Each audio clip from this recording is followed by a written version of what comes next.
Am I still looking forward to something like Onyx? Well, I am. Even though I'm not telling anyone to do anything, and even though I am not a financial advisor, what do I mean by looking forward to something like Onyx? Well, it's because I saw a quick recap about Onyx posting what they kind of did recently, and they were talking about the things they did with Goliath in terms of the testnet, which is their layer 1 blockchain. Also, on top of that, they were talking in regards to their recent Robinhood listing, basically. Now, when it comes to something like that, kind of my perspective is that they've been doing something at least, right? I mean, there has to be, or not, how would they be able to do that? But even besides all that, as of right now, XCN, it's made like a very slight recovery because not too long ago we saw a market cap of around like 150 million. Now it's around kind of basically 170 million. But even besides that, kind of my perception is that I'm just a little bit curious to see what could maybe happen when it comes to Onyx if, let's say, there was an actual altcoin season. Yeah, sure, XCN had a market cap of around a billion, just even this year, right? Early this year, I should say, back in January. Right now, that is clearly not the case anymore. But even besides that point, when I take a look at something like that, if I have not seen this in a fully fledged type of altcoin season, look, I could just give up. I could just easily not care about this, but I'm just a little bit curious to see what happens because XCN kind of did that without really even any much talks about what Goliath could be, right? It wasn't really something people even cared about. And like if we take a look at the testnet, it didn't even exist back then, and it still did that. So when I take a look at something like Onyx, I'm still a fan of the project, even though clearly it's not doing the best. But also, I'm a little bit curious. Like, if let's say there was an altcoin season, if let's say they did launch the mainnet when it comes to their layer 1 blockchain, if let's say, maybe there's new partnerships, maybe there's new listings, who knows? I'm curious to see what that combination, right? That combo would look like if, let's say, there was an actual altcoin season. But who knows? Only time will tell. And especially heading into 2026, I don't think we're going to see an altcoin season this year. I mean, it's like too close to 2026 right now. But if I take a look at 2026, what could it be?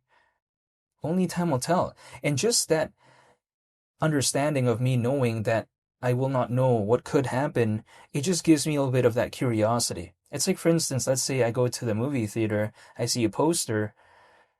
Sometimes I'm a bit curious. Okay, what is going to happen in the movie? Like, I don't know, right? I mean, sure, I could just research it or something like that, but sometimes it kind of doesn't make it as fun, right? Doesn't make it as exciting. So sometimes I like to just, watch it and see what happens if it does kind of pique my interest. When it comes to something like Onyx, it does give me a vibe of like this hypothetical miniature version, somewhat the way you take a look at it, of like an XDC or like a Stellar. So I'm just curious to see what happens. But then again, I don't necessarily have to be curious. I don't necessarily have to even care about what's going to happen to Onyx, but I voluntarily did that.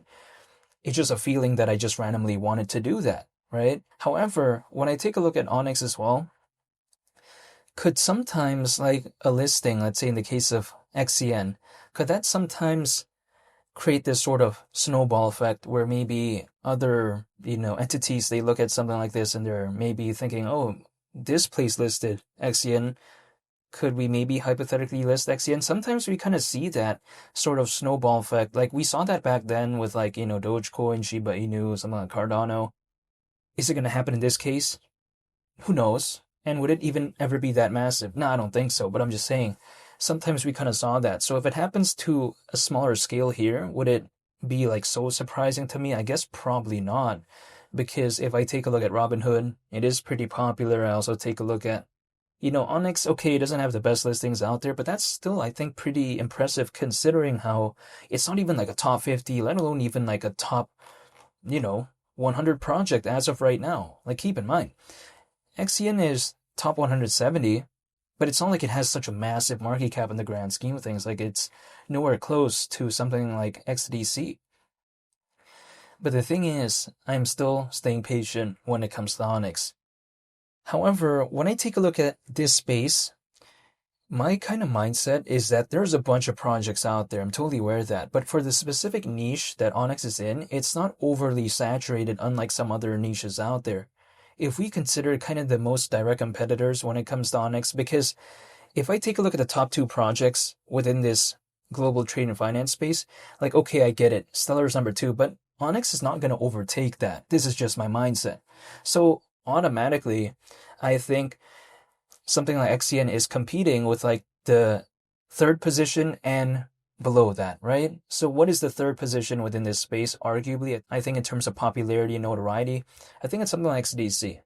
Number four, number five. Now this is a toss-up.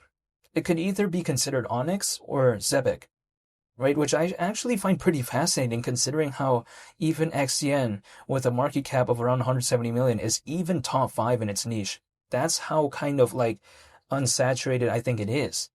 Which again I think is pretty fascinating for me to see, but even besides that, number six or number seven is like either XPR or Swiftcoin. Like we're not talking about 30, 40 major competitors where something like Onyx could easily just kind of get lost within there or just easily become forgotten about. Like if I'm taking a look at, global trade and finance, like I'm automatically just taking a look at just a handful of, I guess, projects, right, that are available, at least from what I can see as of right now. It's kind of like electric cars 10 years ago. Like there wasn't like that many hypothetical options the way you take a look at it. But even besides that, when I take a look at some of Onyx, it kind of gives me that vibe where it's like sort of in a niche where it hasn't really had that much competition, at least hypothetically yet. It could be different though as time goes on because we've seen time and time again certain niches within this space. Initially, there's not that much competitors, and then more kind of trickle in, more kind of come along, and then it becomes oversaturated or just very saturated in general. And then there's like another niche that kind of begins that sort of cycle as well. But we kind of see that time and time again. But as of right now, I don't think I've seen like that many competitors when it comes to XCN. So yes, it is now around 54 times lower than 25 cents. So it's not doing the best. But even still, despite that, I'm just a little bit curious what I could do during an altcoin season. And the way you take a look at it, is XCN hypothetically closer to a bottom or maybe a ceiling? Now, with a market cap of, again, around 170 million, the way you take a look at it, and seeing how, the market cap back in December of 2024 was around 75 million.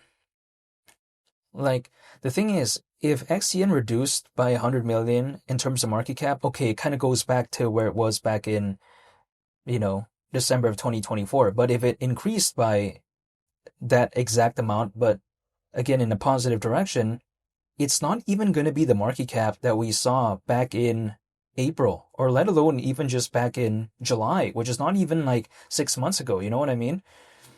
Because if we take a look at in April, market cap was around 660 million, and then we take a look at in July, it was around nearly 700 million.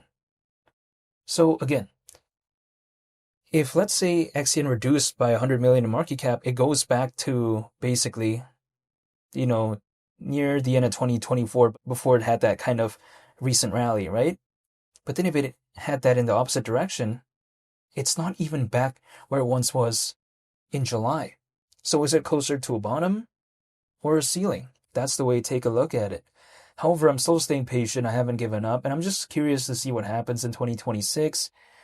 And yeah, that's about it. Even though I'm not telling anyone to do anything, I want to say thank you for watching. It's Lee the Captain, and I hope you all have a very nice day.